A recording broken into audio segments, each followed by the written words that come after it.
2 di Treviso, veri e propri focolai per frequentatori di una stessa serata in singoli locali tra Interland e Castelfranco. L'appello: fate il tampone, vaccinatevi, controlli in arrivo per i locali. Nuova chiamata alle armi per i Novax e No Pass. Sabato nelle piazze Veneto il No Obligation Day, tam tam mediatico. Su Telegram la prefettura di Treviso avverte manifestazioni non autorizzate. Fulmine entra nella chiesa di Santa Maria del Rovere a Treviso distruggendo il rosone, facendo crollare a terra calcinacci e vetri. Sacerdote e suora sfiorati. È successo, il loro racconto ai nostri microfoni. Brandendo una spranga si aggirava ieri sera per il centro di Treviso, 38enne veneziano bloccato dai carabinieri, decine le telefonate da parte dei cittadini allarmati. Domani in Piazza dei Signori la manifestazione dei sindacati contro le tragedie sul lavoro. Ci saranno anche i familiari di Mattia Battistetti, morto 3 mesi fa nel cantiere a Montebelluna. Atto vandalico nella notte a Montebelluna, presa di mira una canaletta di irrigazione che serve 40 famiglie, ora senza acqua. Al via stasera suoni di marca all'insegna della sicurezza anti-Covid, percorsi separati, posti a sedere e distanziamenti. Buonasera, ben ritrovati. Covid nella Marca, la Movida trascina i contagi. È la nostra notizia di apertura. Ci sono 2 grossi focolai, 2 serate differenti. L'annuncio arriva proprio dal direttore generale Francesco Benazzi. Si registra anche il ricovero di un altro 20enne che purtroppo è in gravi condizioni. Un altro 20enne sano non vaccinato, finito all'ospedale con una grave polmonite bilaterale da Covid. È ricoverato a Vittorio Veneto assieme ad altre 17 persone. Tutte, tranne un 85enne, hanno tra i 19 e i 40 anni, tutti non vaccinati o vaccinati con una sola dose. Da ieri il numero dei ricoverati è salito di 9 persone nella Marca, mentre sono 175 i nuovi positivi nelle ultime 24 ore. Il virus galoppa, trascinato dalla variante Delta, e quello che ora preoccupa sono 2 grandi focolai scoppiati in altrettanti locali, uno nell'Interland di Treviso, l'altro nella Castellana. Sono 2 sostanzialmente locali dove i ragazzi si trovano ovviamente per stare insieme, eccetera, e la promiscuità, cioè non utilizzo di mascherine, stare insieme in un ambiente chiuso ma anche all'aperto, scambiarsi magari lo stesso bicchiere, eccetera, hanno provocato un focolaio importante di 20-25 ragazzi da una parte e di un'altra decina, quindicina dall'altra. Noi con i nostri tracciatori stiamo, con la collaborazione di questi ragazzi, stiamo ovviamente vedendo tutti i contatti stretti e anzi preghiamo questi ragazzi di essere onesti e darci i nomi di tutti, perché è fondamentale che questi vengano isolati per non creare ulteriori focolai. L'azienda sanitaria con gli ispettori di igiene intensificherà i controlli sui locali dopo le segnalazioni di questi 2 casi con assembramenti e mancato rispetto delle norme anti-Covid. Di qui l'appello ai giovani. Ci si può divertire rispettando le regole, non serve scambiarsi i bicchieri, le bottiglie, eccetera, perché è chiaro che è il modo migliore per prendere il Covid. Purtroppo ricordo a loro che è entrato oggi un ragazzo di 20 anni con una polmonite importante e che saremo costretti a portare a terapia intensiva. Quindi non siete immuni, neanche voi siete immuni, per cui state attenti. I tempestivi controlli sulle case di riposo hanno impedito il diffondersi del contagio tra gli ospiti dopo la positività di un'infermiera dell'ISRA che, pur vaccinata con 2 dosi, è stata contagiata dalla figlia, a sua volta infettata dal fidanzato non vaccinato. L'infermiera, che non ha sviluppato forme gravi di malattia, si è già negativizzata. Gli anziani che aveva curato, tutti sottoposti a tampone, sono risultati negativi. Prefetture allertate, c'è un nuovo No Obligation Day convocato per sabato in molte piazze d'Italia. A Treviso, Piazza dei Signori, l'appuntamento è alle 17:30. Una farfalla che vola libera, l'azzurro del cielo, il verde della natura è l'immagine che fa da filo conduttore alla nuova manifestazione contro l'obbligo vaccinale convocata per domani mattina in campo San Geremia a Venezia. Prologo della più ampia chiamata alle armi dei Novax di sabato pomeriggio. Il tam tam su Telegram, evitati appositamente gli altri social più diffusi. L'ora 17:30, il sabato pomeriggio delle famiglie. Il logo scelto, la piazza per eccellenza. Piazza Duomo a Padova, Piazza dei Signori a Treviso, Piazza Bra a Verona e così in tutte le altre piazze d'Italia. Prefetture del Veneto allertate. Anche a Treviso questa mattina si è tenuto in forma strettamente privata il Comitato per l'Ordine e la Sicurezza. Presenti il questore Vito Montaruli, il comandante provinciale dei Carabinieri di Treviso, il colonnello Gianfilippo Magro, con il capitano Enrico Zampolli, il comandante della compagnia dei Carabinieri di Castelfranco Veneto. Un appuntamento è previsto sempre alle 17:30 sabato, anche nella città del Giorgione. Non sono state presentate in questura, diciamo così, domande o comunque preannunci di manifestazione. Già questo è un problema, quindi non sappiamo se ci saranno o non ci saranno. Ricordo a tutti che dovrebbero essere preannunciate, perché altrimenti appunto gli organizzatori rischiano anche delle denunce. Fermo restando il principio della libertà di manifestare il proprio pensiero, è chiaro che in questo momento anche la manifestazione delle proprie idee deve avvenire nel rispetto di quella che è la cornice delle precauzioni. Allerta massima, la task force delle forze dell'ordine è già stata predisposta, ma la linea è quella di non gettare troppa carne sul fuoco, con la speranza che il tam-tam mediatico non sia stato così forte e così la partecipazione sia esigua. Gli organizzatori lo hanno definito no obligation day, la prefettura ribadisce nulla è stato autorizzato. Ho visto anche tante mamme con bambini, insomma, quindi anche persone che hanno delle responsabilità non solo per se stessi ma anche per eventuali familiari che sono sicuramente in situazioni di fragilità. Ecco, ci deve essere questo grande senso di responsabilità e come dire, ecco, aspettare anche un momento in cui tutte queste, diciamo così, si potrà anche ragionare in maniera più pacata.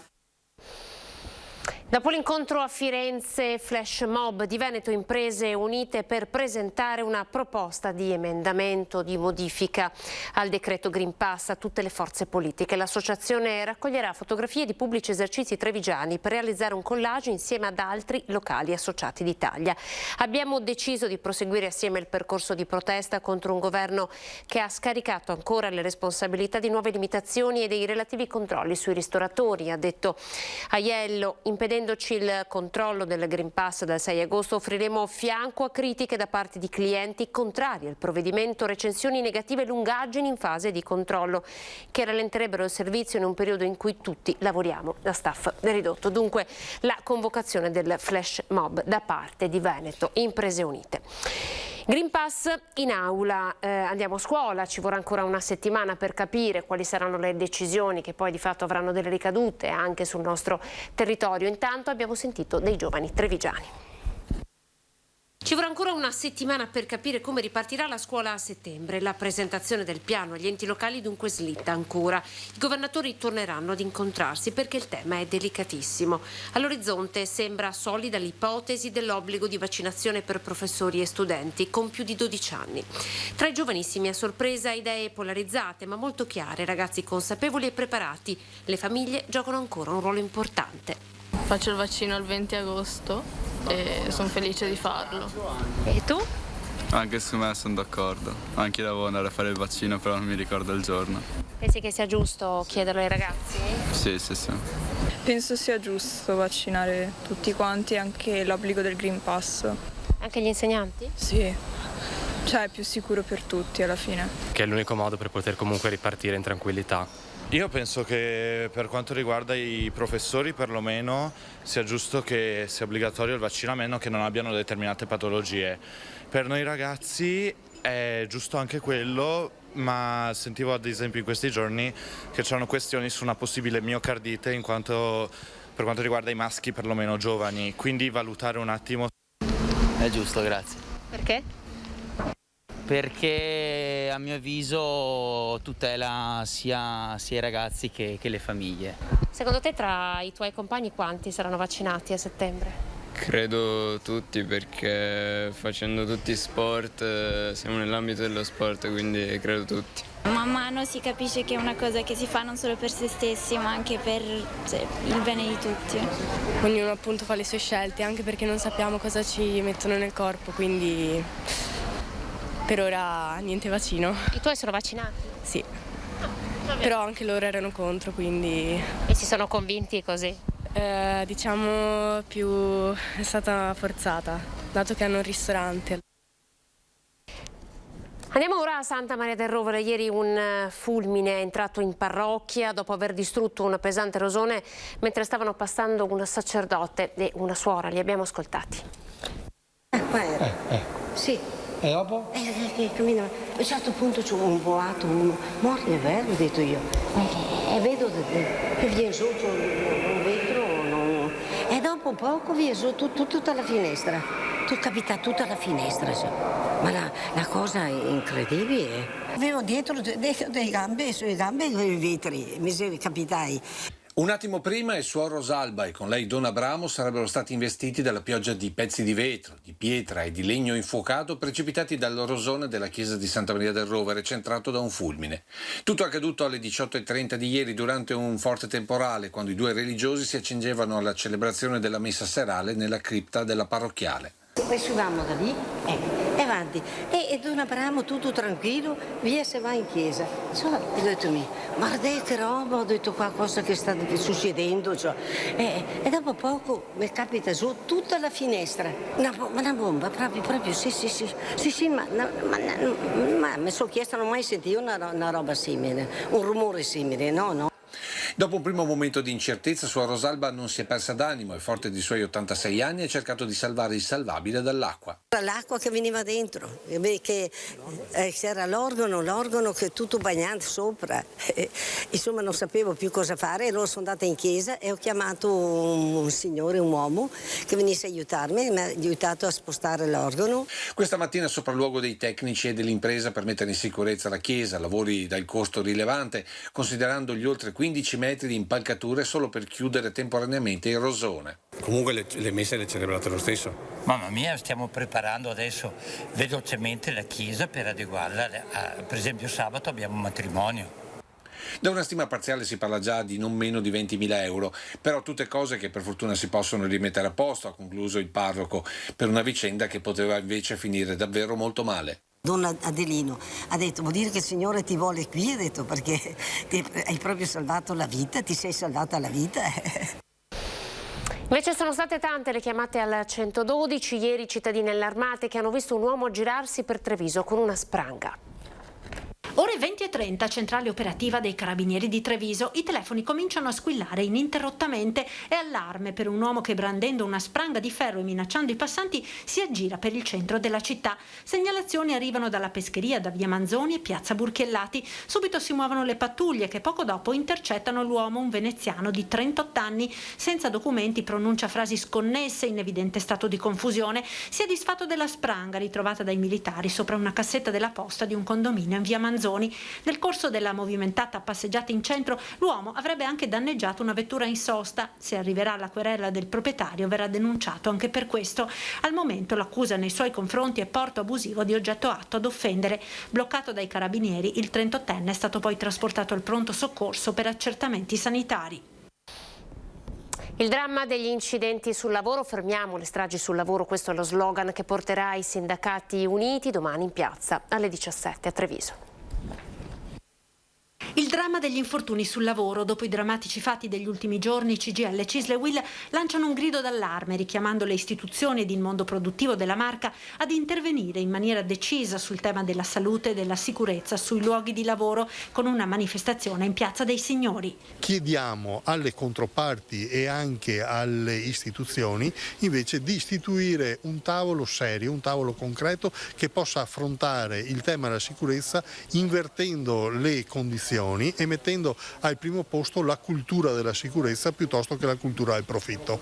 I dati degli ultimi mesi sono drammatici. 6 gli infortuni mortali sul lavoro. Le ultime 2 vittime, Mattia Battistetti e Aziz Diop, avevano solo 23 anni. Serve la volontà di chi rappresenta le associazioni datoriali e le aziende datori di lavoro di investire nella sicurezza. Abbiamo incontrato la mamma di Mattia ieri come CISL e il quadro che lei rappresenta è di assoluto lassismo, prima culturale, dopodiché nel rispetto delle regole da parte di una serie di soggetti che dovrebbero presidiare la sicurezza, a partire dai datori di lavoro che sono i primi che devono garantire la sicurezza e oggi vogliono il Green Pass. Ma il Green Pass non lo vogliamo pure noi, se questo è lo strumento per poi applicare anche la sicurezza nel resto dei rischi negli ambienti di lavoro. I sindacati chiedono maggiori controlli da parte dello Spisal, in carenza cronica di addetti da anni, ma anche controlli sul sistema degli appalti. La nostra proposta è appunto che tutte le stazioni appaltanti, sia pubbliche che private, tengano in considerazione appunto quelle aziende al quale viene assegnato l'appalto e che mettono al primo posto il sistema della sicurezza, che si fanno certificare, che si fanno verificare e che si fanno monitorare anche dal sindacato. Alla manifestazione di domani sono stati invitati anche i familiari delle vittime. Se la sentiranno di essere presenti saranno i benvenuti. E la mamma di Mattia Battistetti ha già detto sì, ci sarà domani per portare la sua testimonianza a questa grande manifestazione. Intanto ha scritto una lettera al presidente Zaia. Parteciperò con mio marito, con mia figlia, con la fidanzata di Mattia, con alcuni amici di Mattia e con i nonni di 80 anni, vogliono essere presenti anche loro. Cosa mi aspetto? Mi aspetto che si smuova la coscienza di tante persone. Sarà presente la famiglia Battistetti in Piazza dei Signori per continuare con la battaglia iniziata 3 mesi fa, quando le è stato strappato una parte di cuore, il figlio Mattia, morto in un cantiere, travolto da un carico di una gru. Vogliamo che venga fatta giustizia, dice tra le lacrime che non si placano la mamma Monica. Voglio giustizia per Mattia e per tutte quelle ali spezzate, ho scritto nella lettera, che sono state spezzate da chi bastava solo produrre e da chi aveva solo il dio denaro in mente, non la vita di questi giovani. Monica ha preso carta e penne ed ha scritto una lettera colma di dolore ma anche di rabbia, un sentimento, dice, che non conoscevo ma che ora mi hanno fatto provare. Con Mattia altre 35 persone sono morte da inizio anno in Veneto. Offro la mia voce e la mia rabbia affinché queste vite non rimangano invisibili e dimenticate. Sono parole soffocate in un silenzio irreale, quello lasciato da Mattia in quella maledetta mattina quando è andato a lavoro e non è più tornato a casa. Il prezzo di una vita e di tante ali spezzate prima ancora di spiccare il volo può non toccare la coscienza di chi dovrebbe avere la responsabilità di salvaguardare i propri lavoratori? Io sono una mamma e non mi arrendo. Ogni volto è il volto di mio figlio e le nostre lacrime una cascata senza sosta. Ci saranno i familiari di Mattia in piazza perché questa battaglia è per lui e per tutte quelle persone che hanno perso la vita al lavoro. Un profugo afghano di 18 anni è stato trovato ieri pomeriggio a Follina, nascosto all'interno di un autocarro carico di legname proveniente dalla Slovenia. Il mezzo, condotto da un autista croato, si è recato in un'azienda della zona a scaricare. L'autista è risultato estraneo alla vicenda. È probabile quindi che il giovane sia salito sul mezzo senza farsi vedere durante la sosta. Il 18enne era in buone condizioni di salute, è stato accompagnato dai carabinieri in una struttura di accoglienza del Vittoriese. Ancora una notizia di cronaca. In stato confusionale è entrata oggi nelle acque del Sile gridando frasi sconnesse, annaspando attimi di paura. Sono le 13 a Silea, nell'area del cimitero dei Burci, quando una donna di 61 anni di Treviso ha cercato di gettarsi in acqua. I primi ad arrivare sul posto, allertati dai passanti, sono stati i carabinieri. Poi, per soccorrere la signora, sono intervenuti anche i vigili del fuoco e i sanitari del 118 per le cure alle quali la donna è stata affidata dopo essere stata portata a riva. Ci fermiamo per pochi secondi di pubblicità. Linea alla regia.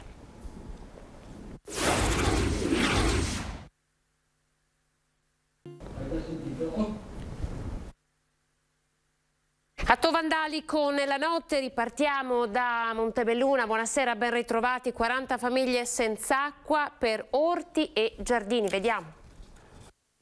40 famiglie sono rimaste senza acqua per l'irrigazione di orti e giardini. Così nella stessa situazione anche una scuola, il campo sportivo ed un altro condominio intero. Qualcuno ha deciso per l'ennesima volta di tranciare la presa di una canaletta. Un atto vandalico senza nessuna spiegazione, ma non fatto da ragazzini, come ci spiega questo residente. Usare un flessibile, qua in questo caso qui dovrebbe essere un flessibile a batteria, e usare, come si può vedere dal pezzo qui rotto, storto, bisogna usare un martello grosso, una mazza. Perché far questo secondo voi? Vi siete fatto un'idea? Dispetti. A trovarsi con l'amara sorpresa questa mattina i cittadini, che non hanno potuto fare altro che chiamare l'ente responsabile, ovvero il consorzio Piave. Per ora niente acqua, domani i tecnici dovranno sistemare tutto, ma questa non è la prima volta. È stato spaccato il lucchetto per 3 volte. La quarta volta è stato spaccato il lucchetto e anche il cappellotto, quello che copre la chiusura, e questa volta è proprio stato tranciato completamente. Sarà ora il consorzio Piave che dovrà valutare se sporgere denuncia per questo ennesimo atto vandalico. Passata una settimana da quando a Montebelluna è stato chiuso il cavalcavia sulla Feltrina, oggi nuovo incontro tra Comune e Veneto Strade. Vediamo. Feltrina chiusa a Montebelluna e grossi problemi al traffico, soprattutto pesante. Conseguenza di uno stop immediato all'utilizzo del cavalcavia sulla ferrovia per problemi strutturali emersi durante la posa del nuovo guardrail da parte di Veneto Strade. Questo è un lavoro che si è reso assolutamente da fare e senza tanti preavvisi, perché ci si è resi conto che c'era una criticità importante in quel passaggio. Il risultato è, anche dopo una settimana dalla posa delle transenne, di un notevole disagio da parte dei conducenti, perché d'accordo l'immediatezza, ma qualche cartello in più, magari vicino a quelli coperti, impedirebbe a diversi cittadini di smarrirsi tra le strade laterali nella vaga speranza di arrivare o a Feltre o a Treviso. Poi c'è il traffico pesante, che non ha soluzioni locali nemmeno dopo l'incontro di oggi tra il sindaco reggente e Veneto Strade, con la regione che spinge per farlo passare a Biadene e il sindaco che non ne vuole nemmeno sentir parlare. I camion grossi, gli autoarticolati non possono transitare per il centro di Biadene perché intanto l'inquinamento, poi il rumore, poi il fatto che ci sono anche dei dislivelli nella strada, dei rallentatori e quant'altro, creerebbe una situazione veramente improponibile, e poi naturalmente delle code pazzesche. Per Severini la soluzione sta nella pedemontana. Prendere la pedemontana ad arrivare fino a Montebelluna ovest o Ariese e da lì andare verso nord. E lo so, chiaramente le compagnie di camion e quant'altro sono parecchio scontente di questo. Io mi auguro, l'ho chiesto a Veneto Strade, che si faccia attiva anche con la regione, di non far pagare il pedaggio ovviamente a queste persone che devono fare questo lungo bypass. E intanto già si contano i giorni per la chiusura del cantiere e la riapertura dell'arteria. Durerà fino all'inizio di settembre. Io mi auguro che duri ancora meno, che Veneto Strade limiti i lavori giorno e notte proprio per ridurre il più possibile il disagio. Pagina economica, l'economia del Prosecco negli ultimi 10 anni ha sostituito quella del manifatturiero delle piccole e medie imprese. Il dato è emerso da un incontro organizzato dalla CIA a Santa Lucia di Piave. Che se c'è una crescita della denominazione deve essere una crescita che faccia sì che i volumi siano anche legati a un aumento del valore. Il Prosecco alza il prezzo. Questa è l'indicazione dal consorzio trainante l'intero comparto, che come prodotto interno lordo ha sostituito negli ultimi 10 anni quello delle piccole e medie aziende del manifatturiero della marca. Una presa di posizione a fronte dei dati esposti durante l'incontro promosso dalla CIA di Treviso. La fortuna del Prosecco è una fortuna che sta in un piano di condivisione trasversale tra le realtà che lo producono, tutte con dignità pari e con dinamiche diverse. Consorzi che non vogliono sentir parlare di fusioni, piuttosto di una cabina di regia comune, come conferma la neopresidente della DOCG Conegliano Valdobbiadene alla sua prima uscita ufficiale. Attraverso il sistema Prosecco noi riusciamo comunque già a condividere i nostri 3 territori e quindi anche di avere dei valori che possono essere condivisi. Tornando al prezzo, il presidente Zanetti ha già chiara la mossa. Non spostare i prezzi già diciamo che sono corretti, ma andare a assottigliare quel numero di bottiglie che è cresciuto come nell'anno scorso nel primo prezzo. Tra l'altro, conseguenza più che prevedibile a fronte del continuo aumento della richiesta che ha portato la DOC al superamento di 500 milioni di bottiglie e la Regione ad avallare la trasformazione di 6.000 ettari da vitigni glera a Prosecco. Passaggio che non deve però invogliare a piantare nuova glera, sperando in un cambio futuro, perché la Regione sul tema è stata molto chiara. È una misura temporanea, quindi se un domani non avremo più questa necessità, è un effetto fisarmonica, come cresce si ritira anche. Perché il vero tema, ha sottolineato sia Zanetti che gli altri presidenti, è un rapporto con i territori che non sia sinonimo di sfruttamento, per non fare lo stesso errore del passato con cave o capannoni. Ecco allora la proposta di sostenibilità dei consorzi. Osserviamo anche il clima è sempre più imprevedibile, sempre più intenso, sempre più violento e quindi dobbiamo essere pronti ad affrontare qualsiasi sfida. Andiamo sulle mura, debutto questa sera per Suoni di Marca. Vediamo come sarà, quali sono le novità di questa nuova kermesse.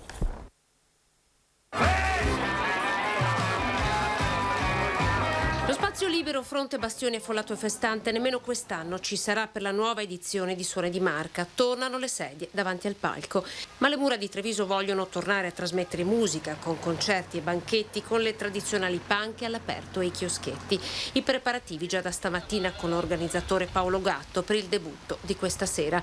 Confermati come lo scorso anno l'area gusto e la mostra mercato aperti già a partire dalle 18. Sono 740 le persone che possono assistere ai concerti tutte le sere, naturalmente acquistando il biglietto nel circuito Ticket One, mentre l'area mercatale si entra con un contributo responsabile di 2 euro. Ecco, l'area mercatale è aperta dalle ore 18. Stasera partiamo all'insegna del divertimento, musica con i Selton, musica italo-brasiliana, e poi con Olli Scardi, ecco, Sera Olli Scardi. Aree divise per gestire gli accessi tra food e concerti. L'area concerti aprirà alle 20, chiuderà alla mezzanotte. Sarà, promette Gatto, un evento in cui è garantita la massima sicurezza. Tutte le prescrizioni, misurazione della temperatura all'ingresso, controllo anche per quanto riguarda oggetti pericolosi, ma sono le solite regole, ecco, diciamo che ormai la popolazione si è abituata anche a questo. Per motivi di salute Omar Pedrini non potrà partecipare al concerto previsto per venerdì. La serata rimane però confermata al suo posto. Insieme ai Pancras ci sarà Ruggero dei Timidi.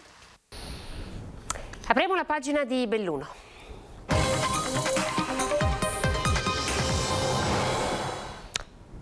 Dunque sale a 5 il numero dei ricoverati al San Martino di Belluno per Covid, cresce il numero dei positivi, a pieno regime anche l'attività dei tamponi per il contact tracing, l'invito dell'ULSS ancora a vaccinarsi. Con il cuore vi chiedo di andare a vaccinarvi. Sapete che ci sono tanti posti liberi ancora, le dosi di vaccino non mancano, anzi nel mese di agosto sono aumentati gli arrivi delle dosi vaccinali, quindi vi chiedo di vaccinarvi. È un invito accorato quello della direttrice sanitaria dell'ULSS 1 Dolomiti. La temuta quarta ondata di Covid-19 è già fra noi e chi non si è ancora immunizzato dovrebbe farlo non per la riconquista della libertà, ma per tutelare la propria salute e quella degli altri dai rischi anche gravi che il virus ha già mostrato di essere in grado di causare. In provincia di Belluno sono oltre 228.000 le dosi somministrate, il 70% della popolazione ha ricevuto almeno una dose di vaccino, mentre il 60,5% ha completato il ciclo. Il bollettino di Azienda Zero segnala nelle ultime 24 ore 17 nuovi casi che portano a 185 il numero complessivo degli attualmente positivi. I riferimenti sono quasi tutti nell'ambito di focolai familiari o qualche link lavorativo o delle persone di rientro dalle ferie estive. Abbiamo registrato il nostro quinto ricovero di una donna sessantenne che in questo momento è ricoverata in malattie infettive. Sono perciò 5 le persone ricoverate a San Martino, le loro condizioni fortunatamente sono impegnative ma non gravi. Fondamentale resta l'attività di screening tramite i tamponi che consente di individuare in tempo i possibili focolai che potrebbero esplodere nel nostro territorio. L'ULSS Dolomiti ricorda che i Covid Point di Belluno, all'ospedale San Martino, Anzù di Feltre, Agordo e Tai di Cadore sono aperti con accesso libero, che il test è gratuito e che viene rilasciata la certificazione. È morto improvvisamente questa notte all'età di 75 anni Benedetto Fiori, figura di spicco della provincia di Belluno, non solo dal punto di vista politico ma anche culturale. Fiori è stato sindaco di Calalzo di Cadore e presidente del Parco Nazionale Dolomiti Bellunesi. Se ne va un amministratore intelligente ed appassionato, scrive il presidente della provincia Roberto Padrin nel commemorare una rappresentante di quella generazione di amministratori che ha saputo leggere il cambiamento dei tempi ed adattare l'azione amministrativa alle esigenze del territorio. Insegnante e direttore del coro Cadore, Benedetto Fiori era legato all'Associazione Bellunesi nel Mondo, che segnala i progetti da lui seguiti inerenti all'emigrazione bellunese in Brasile. Andiamo al ponte di Castellavazzo, è da rifare. La novità è emersa durante i lavori per l'ammodernamento della 51 Alemagna, che già sono causa di notevoli disagi. È veramente un problema perché lì, anche facendo una corsia, diciamo così, alla volta, lì non è che abbiamo tantissime alternative. Nel bellunese viabilità fa rima con difficoltà e quelle che si prevedono per il rifacimento del ponte di Castellavazzo sulla 51 di Alemagna sono al momento inimmaginabili. Il problema del ponte di Castellavazzo è un problema che era stato, diciamo così, studiato. Ora però ci sono delle indicazioni che potrebbero portare alla revisione completa del ponte, quindi dopo aver sistemato le pile e messo in sicurezza ci dovrebbe essere la possibilità purtroppo di rifarlo completamente. Le alternative sono allo studio, ma c'è poco da stare allegri. Vietata la deviazione nel centro di Castellavazzo, restano al vaglio la realizzazione di una pista, che però per i problemi di vicinanza con il Piave sarebbe sconsigliata, o la previsione di un senso unico alternato. A quel punto lì i disagi sono maggiori rispetto a quelli attuali, quindi sono veramente preoccupato per questa situazione. I lavori dovrebbero iniziare la prossima primavera. Dopo le ferie di agosto il presidente Padrini incontrerà ANAS per affrontare la situazione e capire come risolvere il problema. Com'è possibile essere arrivati a questo punto per rendersi conto di una necessità di un intervento di manutenzione così importante? Ma io penso che l'esperienza del Ponte Morandi abbia insegnato tanto e quindi ora c'è una maggiore attenzione. Vi dico solo che per collaudare l'attuale viadotto stiamo aspettando una firma da 2 mesi, perché bisogna essere molto attenti e tutto quello che deve essere fatto veramente deve essere sicuro. Invasi dalle mosche, succede in una piccola frazione di un comune bellunese, a Limana. Vediamo. Il problema può sembrare piccolo perché sono mosche in effetti molto piccole, ma basta muoversi e si è circondati. Siamo a Villa di Limana, in una zona dove i cittadini non ne possono più. Sono molto piccole, ma si ammassano in numero impressionante. Quando ci mostrano quelle prese in poche ore in un garage con la carta moschicida, si rimane impressionati. L'esasperazione è comprensibile e legittima. Le mosche sono un problema? Le mosche sono un problema. Io ho vissuto, diciamo, in casa di contadini per anni e le posso garantire che stiamo parlando di un'altra cosa. Una cosa che la stessa ULSS lo scorso anno ha definito un problema di salute pubblica, quindi stiamo parlando di una cosa seria. Abbiamo documenti che specificano certe cose, vengono tralasciati, non vengono presi in considerazione.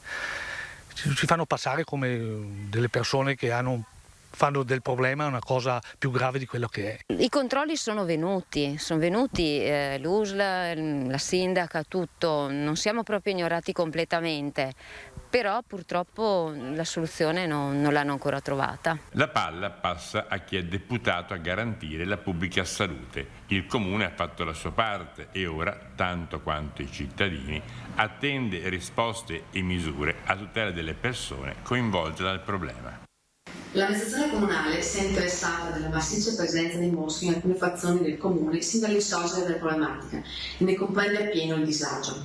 Abbiamo interessato il Dipartimento di Prevenzione dell'ULSS 1 Dolomiti, in quanto il sindaco deve obbligatoriamente avvalersi di tale ente per la risoluzione di questioni di carattere di igiene e salute pubblica. Il comune è inoltre coinvolto dagli entomologi affinché fosse il dottore supporto per la definizione della questione. Ad inizio luglio il personale dell'ULSS ha coordinato una ventina di persone per una capillare perlustrazione su una vasta area del territorio al fine di individuare l'origine della problematica. Attendiamo ora dall'ULSS l'esito dei sopravvitali sul sopralluogo. Questo era il nostro ultimo servizio, siamo alle previsioni del tempo, grazie per essere stati in nostra compagnia, buona serata.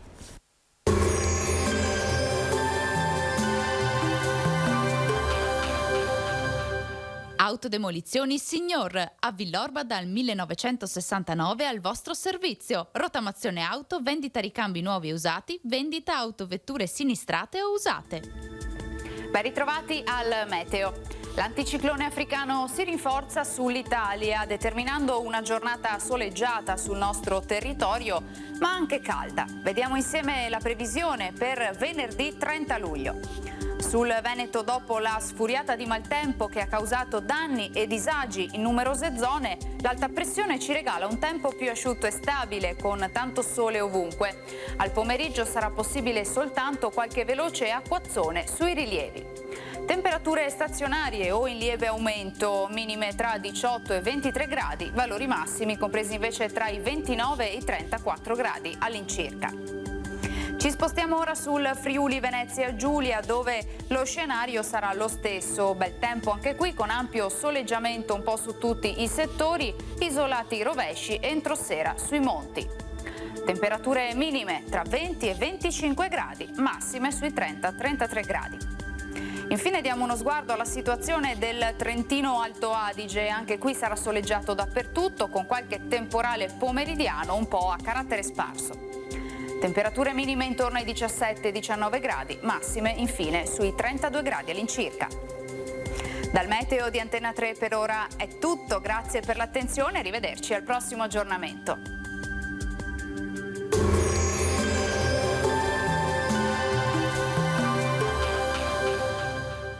Autodemolizioni Signor, a Villorba dal 1969 al vostro servizio. Rottamazione auto, vendita ricambi nuovi e usati, vendita autovetture sinistrate o usate.